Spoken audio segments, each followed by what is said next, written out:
So you want to make the jump into becoming a full-time freelancer, but there's one problem. You have no portfolio, you have no clients, and you have no clear direction on where it is you want to go within your career.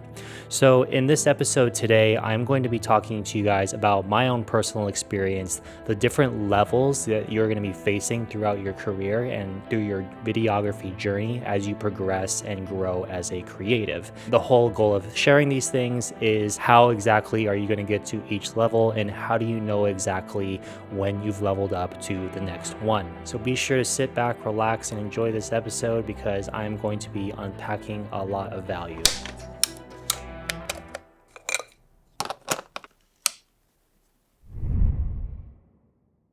So, in my personal opinion, there's going to be three different levels to this whole freelancing, entrepreneurial kind of creative space.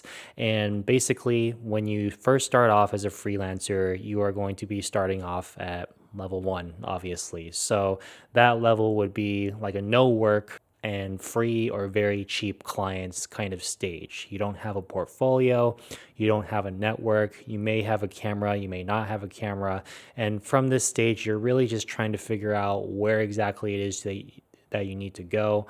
You're going to be exploring all these different avenues, and you really just want to figure out what direction to actually go into. So, from my personal experience, when you are at this level, you're going to be doing a lot of free work. And free work is kind of like a touchy subject within this industry. But to me personally, when you first start off in this whole creative space, or really any kind of entrepreneurial kind of venture, you want to start off like doing the work for free or for very cheap, because that's really going to be the only way that you can actually get the work that you need to do to actually get the experience. This is where you're going to actually meet people and basically meet them, and it's very low risk on their end to actually have you film the videos for them. So where exactly can you actually find those types of people? So one of the first things I have written down on my list right here is like micro influencers. So let's say, for example, you started filming and making videos because you came from like a certain niche that's a hobby of yours. So in my personal case, that would be like skateboarding. I grew up filming skaters, so that was kind of where my whole introduction to being creative and creating videos really came from. So one of my ways of really just trying to get more practice and get more work, it was just filming, like hitting up some like skateboarders that have like a more of a following, and then just offering to shoot videos for them. And then from there, it's like when they share the work, when they share the videos that you make for them, it's going to expose you to a lot of different people that follow them. And then that can get a lot of people actually hitting you up to get videos done as well. Or this can range from other micro influencers to companies that follow that micro influencer, or just really anybody. This is kind of one of those easy ways to actually get more people, more eyes onto your actual work. But since this is the very beginning of everything that you're doing, obviously doing it for free or cheap. It doesn't have to be skateboards. That's just an example. Maybe if you're in like the music video world, hitting up a musician that you like, a very small one, and making a video for them. Maybe if you're into fitness, like hitting up that gym and filming videos for the people that work out there. There's a variety of different ways that you can actually do this. Or you can even hit up a friend who likes to cook or something. Just whatever your interests are, wherever you can kind of get an easy in on getting creative, building a portfolio, and just meeting some people. They don't even have to be micro influencers, they could just be friends or family. It's just what really matters is just filming stuff and getting the practice and building a portfolio. Even if you built up a very small and very simple portfolio, it's better than having nothing. And then progressively, as you move along in your career, you're going to be slowly replacing the old work and replacing it with new work. So other places that you can try finding work would be Craigslist. I haven't done this in many years, and me personally, I don't see it as the most effective way to get work, but it is like if you're a beginner, it can be um, a way to just a low effort, just a low cost way to actually like find an actual client. One of the because there's always going to be job postings in Craigslist for random types of gigs, and then there's photo and video gigs there too. I would warn you that people there are very cheap, but but because the people are very cheap, they're going to be attracting basically videographers that have no experience. So this is this would be like a hustle in my opinion. Like you'd have to it's a big numbers game. If you were to go on Craigslist and start applying to all the different gigs on there, you're the job is pretty much always going to be to the lowest bidder who has the best quality work, but that would be a way to where you can actually just try to bring in extra work for yourself. Not exactly something that you would rely on, especially since on Craigslist, like there isn't really like a face to see between the person that's posting the job and then you, unless of course you're exchanging contact information or whatever. But that was when I was first starting out. That was one of the things that I would personally do when I was trying to find work was Craigslist. I probably got like one or two jobs off of that. None of them paid well, but it felt good when they finally like chose me. So the next thing that you would want to do, or the next thing that you can do, is cold DM small businesses that sell low ticket items. So a low ticket item would be like something like a coffee or working with mom and pops.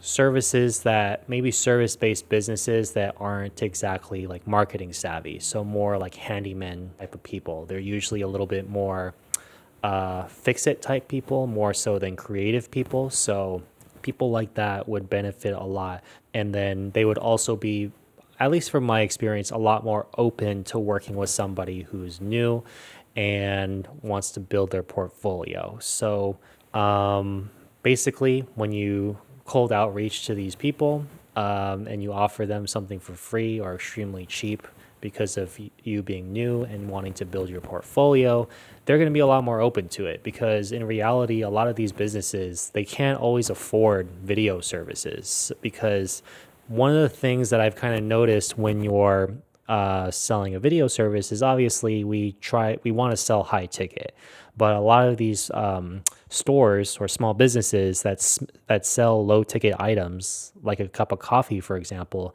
it's going to be hard for them to spend a lot of money on their actual marketing. Obviously, there's exceptions. There's always going to be some snob that's like, well, that's not true. Starbucks can afford it. I'm like, okay, well, that's Starbucks. Mo- most of the coffee shops are not going to have a Starbucks budget. So those types of businesses are usually very good in terms of, hey, we're open to being more collaborative in exchange for like coffee or like shout outs, stuff like that. Like businesses that are more within that realm, they're going to be a lot more open to somebody who's new filming the content for them because they can't really afford to get it done very well. So when you're first starting out, that would be a great way to go about it. The next one I would say is like Facebook groups. The Facebook groups is kind of similar to Craigslist in my opinion, except there's more. It's less. What's the word? Discreet? Not discreet. Craigslist, you don't really see any faces. Facebook, obviously, you can see what the person looks like. So these job postings are going to be posted every so often. There's going to be Facebook groups for like music videos, random jobs, set work, stuff like that. I've never personally gotten a job off of this. I have applied to some of these, and I think they're pretty similar to Craigslist, where it's just like it's just always going to go out to the cheapest person or whoever has the best work. So probably not something that you can fully rely on. Well, there are going to be some Facebook groups where they're like, oh, more creative type of shoots. So might be a model or something who's like, hey, I need somebody to shoot something for me. Who's I don't have money. Who's down to do it? and then you can pretty much hit them up from there. So again, I just want to kind of emphasize the point that it's like these are all kind of meant to be no pay or very low pay so that you can focus more on building your portfolio, because at the end of the day, when you're first starting off in your career, a solid portfolio is what is going to help you the most. So the next thing would be like free music videos. Free music videos, that's probably my least favorite thing to do. I don't actually do music videos anymore, but they are a pretty, most musicians do not have money. So they are going to be more than open to working with someone who's willing to just be creative. If music videos isn't exactly where you want to go, then I would probably recommend staying away from it. But at the same time, money aspect aside, music videos is a pretty good way to teach you about creative shots. A lot of like niches that you're going to be filming in, they're all going to be a little bit different in their own way. Music video is probably going to be the most creative. So if you wanted to focus on how to be more of a creative, or not a creative, but being more creative with your shots, and music videos would be a good way to go, or even short film work, like a lot of short films.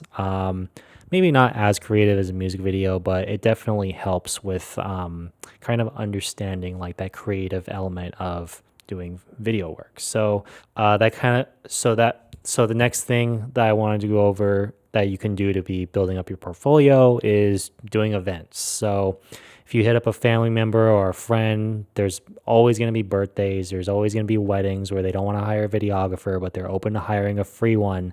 What else? Quinceañeras, sweet 16s, bar mitzvahs, like any type of family sort of event like that. Even just offering to film those and building your portfolio that way. Like that would be a good way to build up like a good event portfolio that can translate into like weddings or, yeah, I don't know. I was about to say like corporate events, but I don't know if that's necessarily true. But portfolio wise, it wouldn't really train you for that.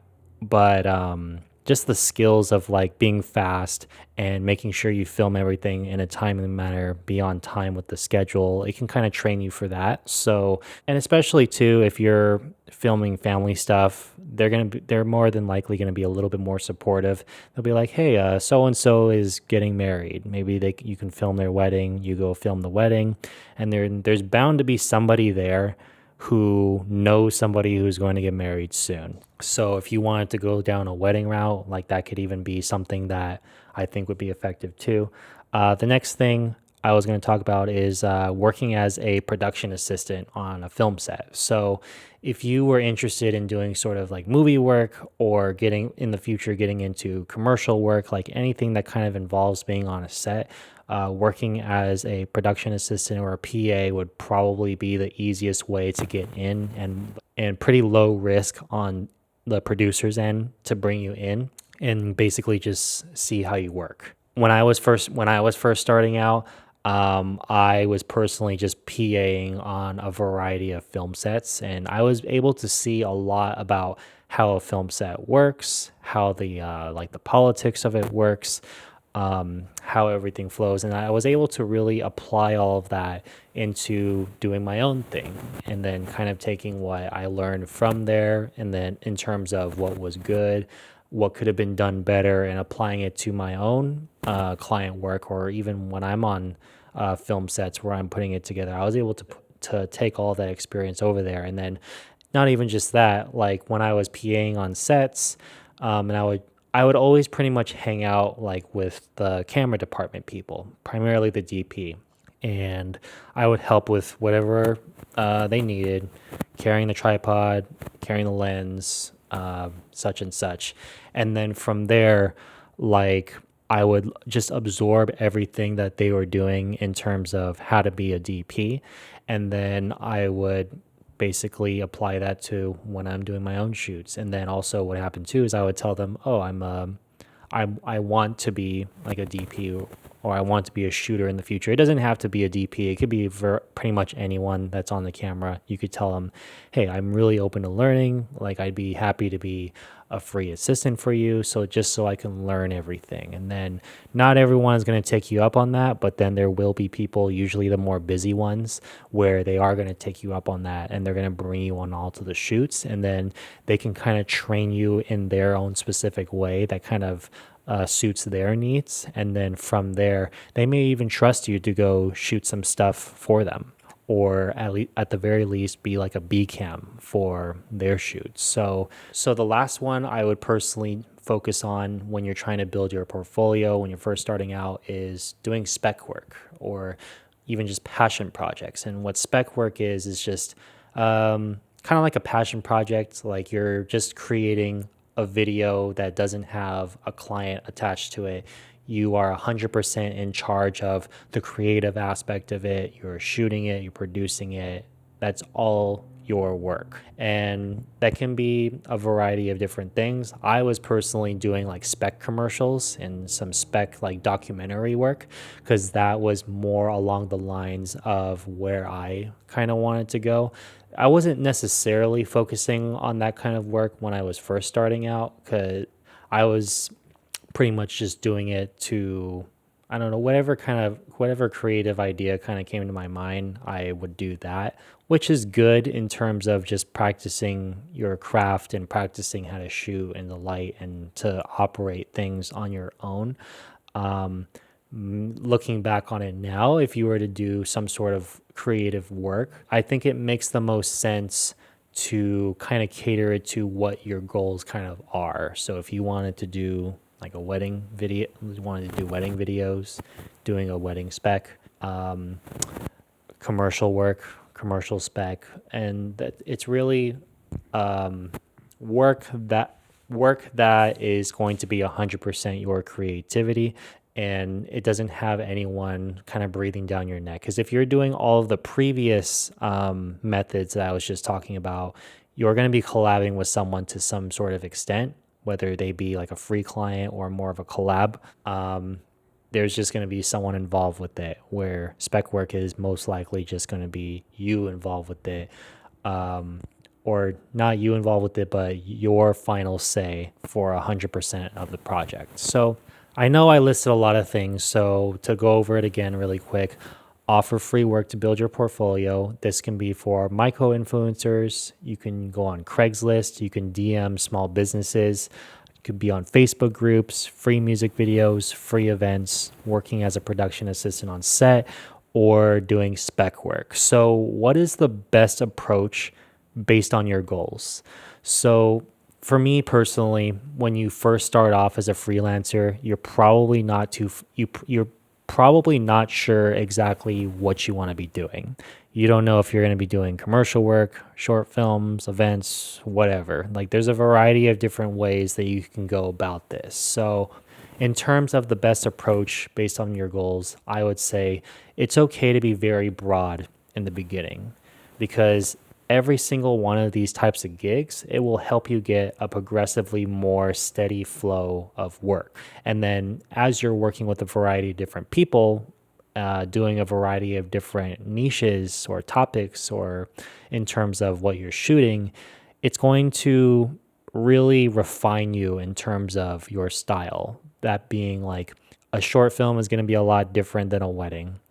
A commercial is going to be a lot different than a music video. You're going to learn to be versatile in those different areas. And then that versatility is going to carry over with you in pretty much anything that you do.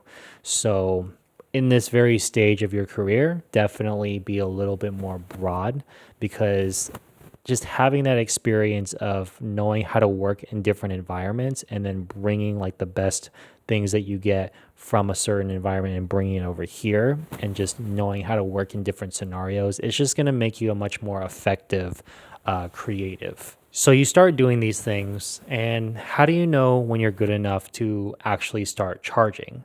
So this is my personal opinion. Despite everything that I said, you don't need to do the work for free in the beginning. You can start charging in the beginning if you really wanted to, but at that point, if you're able to do that, then you probably have some sort of sales ability. A friend of mine, he's one of my mentors, he talked to me about when he first started He filmed some, I don't remember exactly how the story went, but he ended up charging like a dentist or something along the lines of that, like a medical industry person, $10,000 for the videos because he was just like, well, this is how much money a person like that typically has. This is the amount of work that I'm actually doing.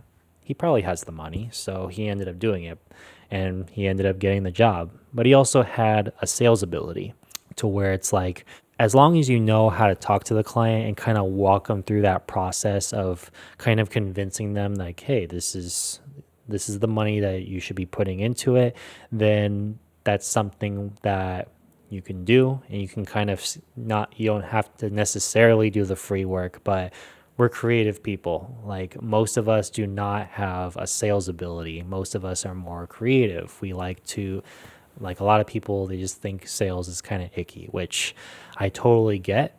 It's a mindset that depending on where exactly, well, if you want to be a freelancer, you're going to have to kind of shake that from your mind because it's a bit of a limiting belief. That's not going to be the point of this episode today though, but I just wanted to kind of briefly comment on that. So, and the reason why, it's really about just the conviction of how you sell yourself that will really get you further and further in your freelancing career. And then one of the reasons why I'm saying that too is not all clients will check your portfolio. Not all of them are going to be necessarily focused on that.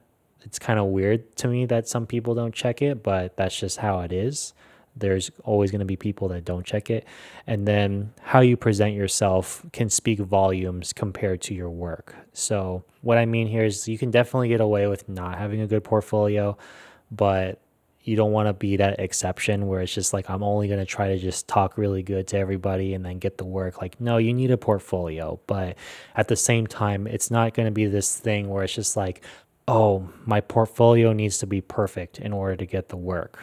No, that's not necessarily the case. Just how well you present yourself to people will help you a lot as well. If you don't speak very well and you're talking about your work, then they're probably going to be like, well, what's your portfolio look like? Because they're not convinced, they're not sold on you, they're sold on your work. If you can sell people on you, then that's going to be a lot more effective. But I don't know, I'm kind of rambling now, but basically you want to try to have both. But I'm going to assume that because you are creative and you're just starting in this, you may not have exactly the confidence in your ability to necessarily start doing that right away unless you come from like a sales background. So definitely like having a portfolio is probably going to be a better shot. Ugh, I can't talk. This leads me into level 2. Before I was talking about level 1, which is basically a straight beginner, no work, free or very cheap clients. And then the next level that you're going to be getting into is freelancer with consistent work. How long it takes you to get to level 2, everybody's going to be different. But what I kind of consider this, what I would consider a person in this level to be is somebody who is probably doing this full time. Maybe you're making a lot of money, maybe you're not, but you've decided to be a full-time freelancer and you're able to get consistent enough work to where you can actually rely on that for your source of income. So in terms of a portfolio with this type of person, portfolio will have a variety of different work. Like I was saying before, when you first start out, you are more than likely going to be doing a variety of different things, working with a variety of different niches. That's exactly how I started out. That's pretty much how everyone I know started out. They all work on a variety of different projects, and that company, that client, whatever, they will all hire you as a freelancer. Most small businesses will hire a freelancer since their budgets are smaller. You can work with them regularly on small projects, and it's a good potential to find retainer clients for simple work, which is probably going to be a majority of your work. Like you'll have a client who hits you up maybe every so often, maybe once a month, once every other month, or there's going to be those clients who are just one-offs, which will probably be most of them. They are going to be hiring you. you'll shoot the video for them, they'll be stoked, and then they probably don't post it correctly or market it correctly, so then they don't really think that the video actually works, but they like the video, it came out good. They just don't necessarily know how to actually use it effectively. And then they'll start referring you to other people, and then you're basically going to be working off of this big like referral chain that you started from all of the work that you put into when you were at level 1. Clients and referrals will be consistent, probably not predictable, but it will be consistent enough to where you feel comfortable actually working full time doing this. You could probably afford to start upgrading your gear at this point. As you upgrade your gear, you start charging higher rates because at this point you've have enough experience working with other clients. Maybe your portfolio is probably way better now, so your higher prices start to justify it, and you become a little bit more confident with actually charging these rates. And then one of the types of companies that I personally think is really good to work with would be marketing agencies, because marketing agencies, obviously they need content. Like no matter what kind of marketing that they're doing for their clients, it all revolves around some sort of content, whether it be photo or video. So these are these are really good guys, in my opinion, to reach out to and try to get within on their radar. And then they can also more than likely bring you on to some higher level stuff that you probably wouldn't be able to get to on your own. So marketing agencies, they like to work with freelancers with a diverse portfolio, because most people at this kind of stage, they're most likely going to be working with a diverse amount of niches.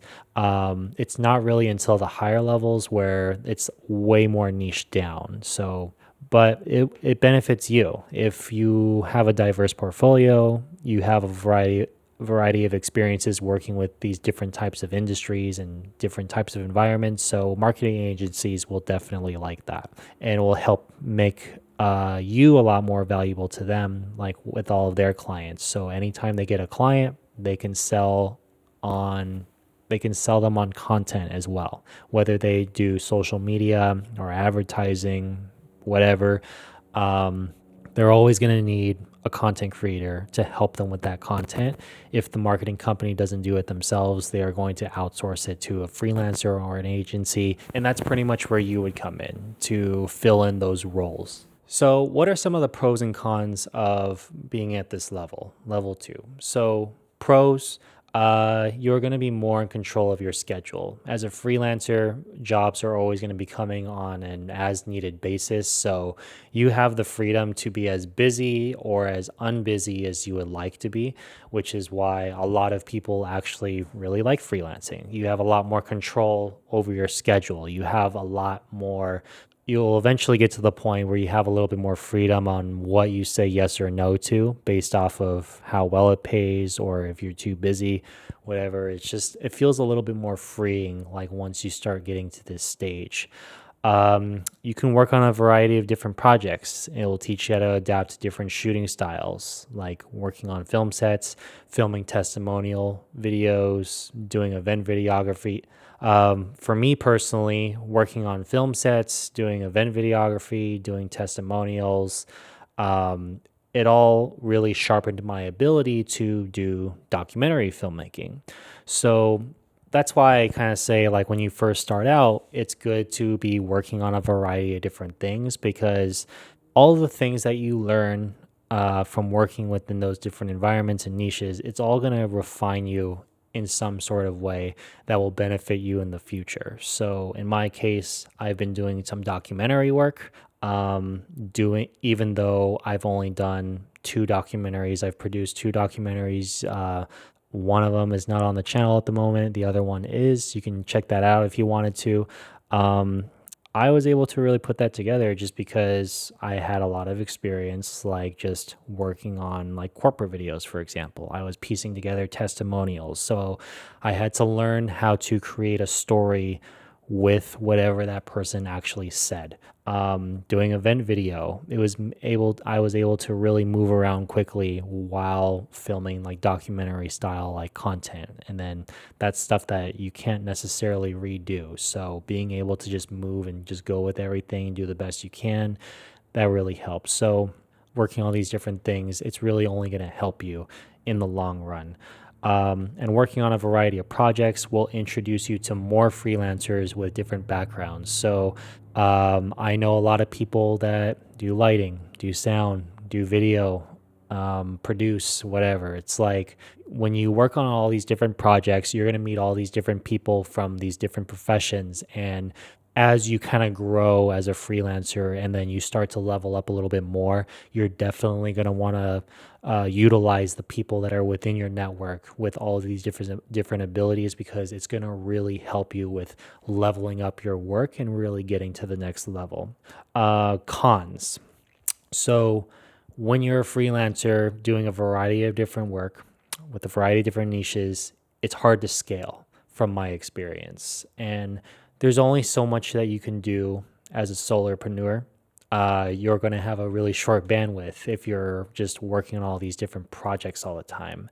And then me personally, I found it a little bit harder to break into more niche down work. So it's hard to break into more niche down work. And when you're not niche down and you're working on a variety of projects, one of the things, at least from a business and growth perspective, that it's going to hold you back on is that you're not always going to have a proven track record of working within one niche. So one of the things that as you grow as a creative and as a freelancer, you're going to want to charge higher prices.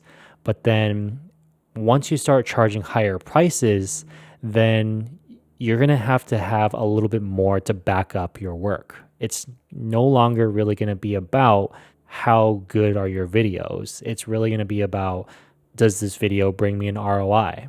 What ROI have you generated in the past for another client?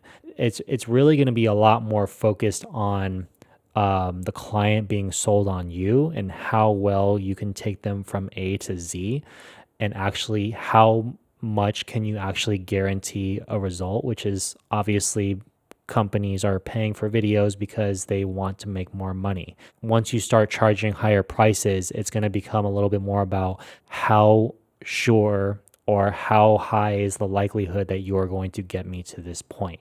That the better you can convince a person to actually that you can actually get them there, the higher the prices that you'll be able to charge. But if you're not very niched, then it's going to be hard to actually have a track record of that. Personal example. I did a documentary about a year ago. We're wrapping it up now. I would not be, if I had not made a documentary previous to that, it would make it very hard for the client to trust that I would be able to execute the documentary that they would have in the way that would benefit them the most. Another example would be, I have a client where we film Indiegogo campaigns, crowdfunding campaigns for an electric scooter company. And the first time I worked with them, I didn't actually charge them that much. It was like $4,000. And then that was because I got a referral from somebody who was consistently paying me like 2 to 3. So that $4,000 price tag is a little bit more justified based off of where I was previously and like what the referral client probably told him. And then we did a crowdfunding campaign, and that video ended up making over 700 grand. So almost under $1 million, or a little bit under $1 million. And then the second time I worked with them, I ended up doubling my price. And that was the first time I ever charged 5 figures. But because of the result that they were able to get from the first video, the price is a little bit more justified. And I continued to make them more videos, and they were consistently able to make 6 figures on all of the campaigns. So at first he had a problem with the price, but then he kind of believed in it enough to where he's like, this is worth it. Let's just go through with it. And he was able to make a lot more money. So now the price is just standard to him. So the point of that the point of that story is that when you actually start showing results, tangible results that result in ROIs for clients, then it's going to result in them being willing to pay more, the more likely you can guarantee that result. That's not really something you can do when you're a little too diverse in the types of things that you shoot, because then you're not investing enough time into one niche to where you can kind of understand the ins and outs of how to actually make it work. Not that I know how to make everything work. I don't want to say like, oh, I knew exactly how it worked to go into getting that result, but I've spent enough time with it to where I start to have the idea and I start to see the patterns, and then it's a little bit easier for me to be like, oh, do this, this, and this.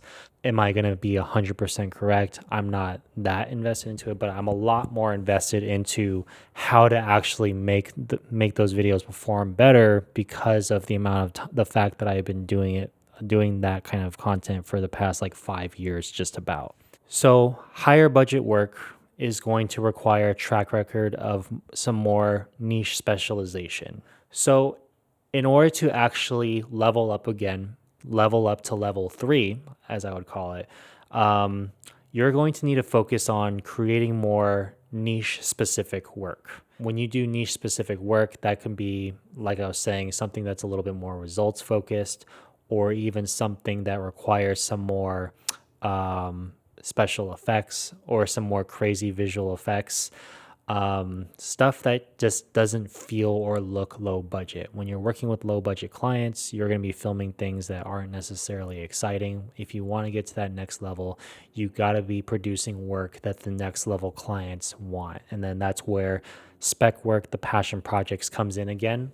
I mentioned that when you're in level 1, this is something that you should very consistently be doing as you get better and better as a filmmaker, because then you're only going to get better.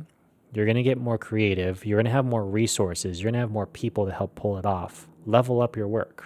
Like, utilize your network, utilize your gear, utilize everything that you know to level up the videos that you make. And that will really help you with getting into the more niche specific work. So if you wanted to do high-end car commercials, set up something where it's not that hard or expensive to rent out an expensive car, have someone drive it. There's more than likely someone that you know that has a nice car, and you can film something really sick with that. You're going to need to utilize those freelancers to grow your team. So a lot of investment into the relationships, so that, and then the reason for that is because when you start to do bigger things, you need more people, and you need more people to be on your team and to trust you, and you know that they're talented in order to really pull these things off at the higher level. And then what you're going to be, the last thing that you would want to be investing more time into is learning how to do advertising and learning how to do pitches, because once you start getting into the higher ticket level, that is when you're going to have to invest more into learning sales, learning how to really convince someone to go with you in terms of working on a project, learning how to reach out to those types of people and how to actually get their attention. That's where the whole sales and marketing aspect of running a production company really comes into. And then once you start to really get that aspect of it down, then you're going to be going into level 3, which is what I call agency. So when you are working as an agency, you are going to be having a team of people helping you out more on your projects. They can be employees or it can be freelancers. It doesn't really matter. But you are at this stage, you are going to be the one hiring the freelancers at this point. You probably still freelance yourself, but you're going to be working on higher level things that you can't just do as a lone freelancer. You need to be building up the team from your network of people that you've worked with over the last few years of leveling up, and then bringing them into your ecosystem of your work and having them help you with making a project bigger and better. You will probably have some sort of lead generation system set up, whether you know how to run ads or maybe you reach out to companies on LinkedIn. Maybe you have a specific person doing that and you give them commission. But when you start working on at this level, like, it's $10,000 clients aren't just going to land on your lap. You have to actually go out and find them. And how you find them is just investing time and energy into outreach. I'm not going to get super into that because that's not really the point of this video, but I'm basically just brushing up on, or I'm basically just kind of mentioning all these things. And then I'll probably make content about it in the future, on future episodes. Another thing that you will likely be doing at this level, this is something that I personally do, is you collaborate with other businesses and to deliver more value to your clients. So, for example, I work with a marketing agency. All their clients that they get on a marketing level, they basically, whenever they need the content, they just give it to me. I produce the content for them, and then they'll get some commission from me getting the job, and then I give them the work, and then they run advertisements on it, post it on social media, or even when I'm finding clients who need something who need work like that, I will tell them, hey, I can shoot you the content. I have a team that can post it for you and run ads and stuff like that.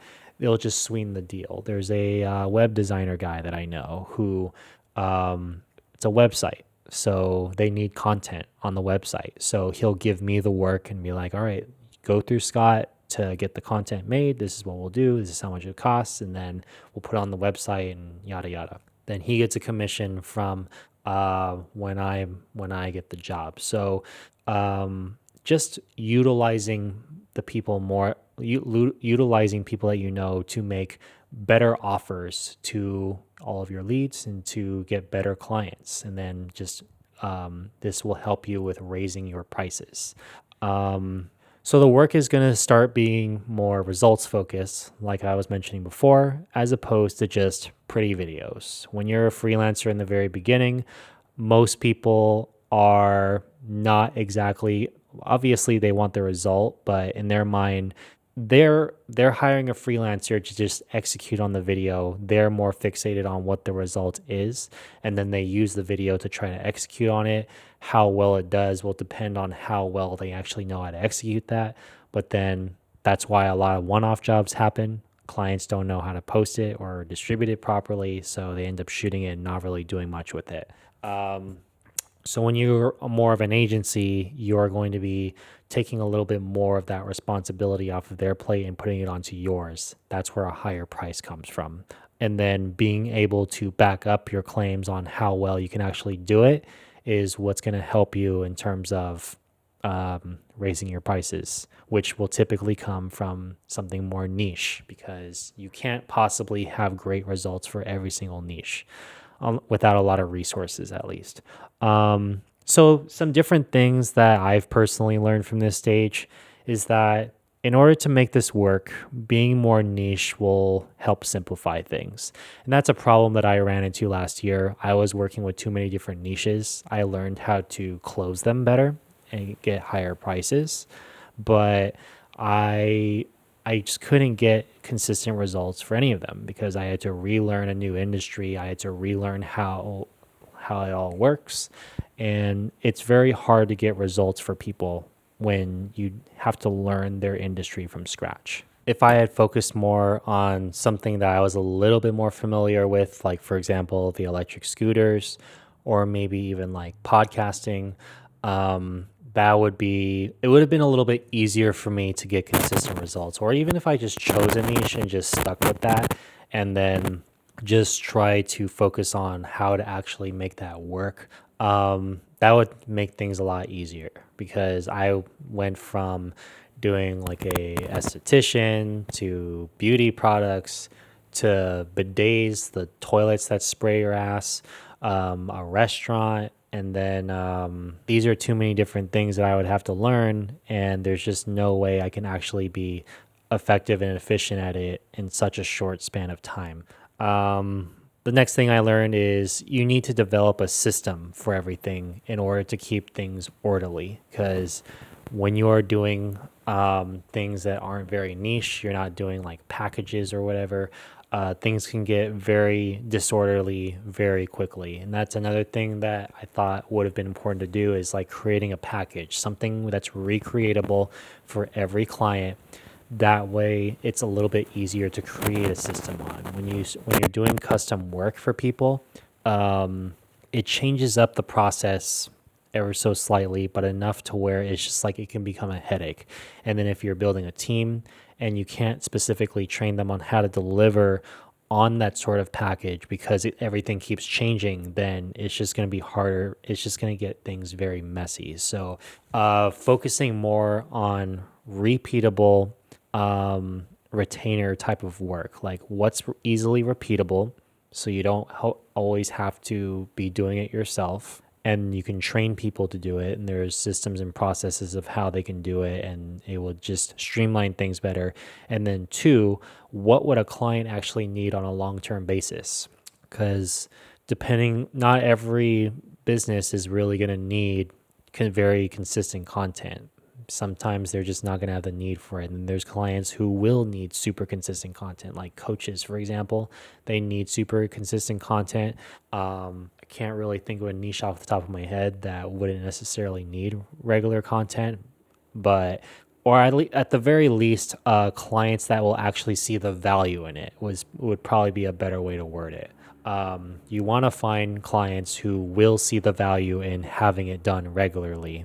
Very hard, but that's something where I think it's worth putting that extra thought into.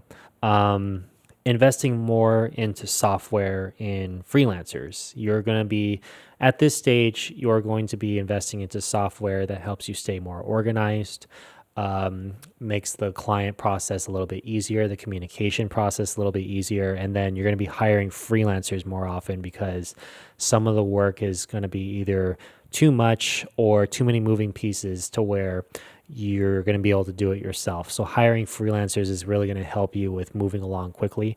For example, I hire editors, not so much lately, but when I was doing all of this stuff more busily, I was hiring editors, and that helps out. That helped out so much because I would not be able to keep up with the workload. So when you start getting to this level, like the workload's going to be a lot higher. You got to start utilizing your resources and your network. Higher overhead. This was definitely the thing that really kind of screwed me. I was running some ads, and at the time I put $3,000 into it, and I made about 30K in sales, which was great. And if you feel like you're making a lot of money, but then after all of the expenses, after I got a big tax bill, paying the freelancers and stuff, it's just like I didn't really make all that much from that 30K. So that's kind of one of the harsh realities of doing like this kind of work too. It's like as you start to scale up, it's like you start having higher overhead. So you have to really start learning how to manage the money properly if you want to keep it going. Focusing more on sales. Like at this stage, if you wanted to grow your business, focusing a lot more on sales, just the psychology of it, how to guide a lead through a sales call kind of process. How do you actually do it in a way that's tasteful and gets them to really see the value in your work? That's something that I find very exciting to learn. But it's definitely needed, especially since when you're an agency, you want to be doing 10K, 50K, 100K type of projects. You need to know some sales because it's going to be at that point, that amount of money, they need to be convinced on you. They need to be sold on you. You have to be able to convince them that this is the right move. So you can't really do that if you're not sales savvy in some sort of way. To keep this sustainable, like I was saying, focusing on finding retainer clients as opposed to one-off clients, because the one-off clients, it creates so much unpredictability that it's going to be hard for you to really invest heavily into anything because you're not going to know how much money you have the next couple months versus with retainer clients, you'll have a better idea. I didn't focus on that enough, so I wasn't even really sure how or what I was going to do. But looking back on it now, I'm just like, okay, I should do that, should do that, should do that. And then last thing I learned is you should have a minimum budget requirement for clients to work with you. Because I had this experience recently where I started running my ads again because I was trying to get in some extra work. And because work has been slow, I started being a little bit more lenient on who I was letting in. And then I let in like a $2,000 client. And it started to remind me that people that feel like $2,000 is a lot of money, they are typically not going to be the best client because they're going to be a little bit more stingy. I've noticed that when higher end clients they're investing into you $10,000 plus, that's when they're like their mindsets are a little bit different and they're more like I'm investing into you because there is going to be a more tangible result to it, or I just trust you more. And like I'm paying this amount of money because I want it done right. They are going to be a little bit more hands off in terms of nagging you. And then the lower budget clients, they are spending a lot of money technically, but but they're also going to be it's going to be a lot harder for them to let go, especially if they're a smaller business. And then people that are a little bit more on the nervous end, they're always going to be a little bit more controlling and they want to try to get as much value as they can out of that small amount of money. For some reason, that's just how it works. The cheaper they are, the more difficult they are to work with. And then the more expensive they are, the easier they are to work with. You would expect it to be the other way around, but for some reason, it's not. So anyway, I'm coming to the end of this episode. It went a little bit longer than I thought. So to kind of recap on the levels, level 1, no work, free or cheap clients. Level 2, a freelancer with consistent work. And then level 3, being more of an agency where you start to utilize the team better. So this is kind of, at least from my own personal experience, this is kind of like the levels that you're going to be facing throughout this freelancing journey. And then I kind of wanted to just share all these things because maybe it'll open your eyes to where you want to go, where you don't want to go, or at least maybe give you an idea of what to do to actually get to some of these levels. I'll probably be a little bit more detailed and specific in future episodes, but for now, I just kind of wanted to go over it. So thank you guys very much for listening to this video. I'm kind of thinking of making this a podcast. I'm not for certain on all the podcast details of that yet, but I thought it'd be fun to do. Be sure to follow me on social media at Scott Takai everywhere. And if you want to listen to more episodes, feel free to subscribe, like, and comment to support the show. Turn on notifications if you want to be notified right away.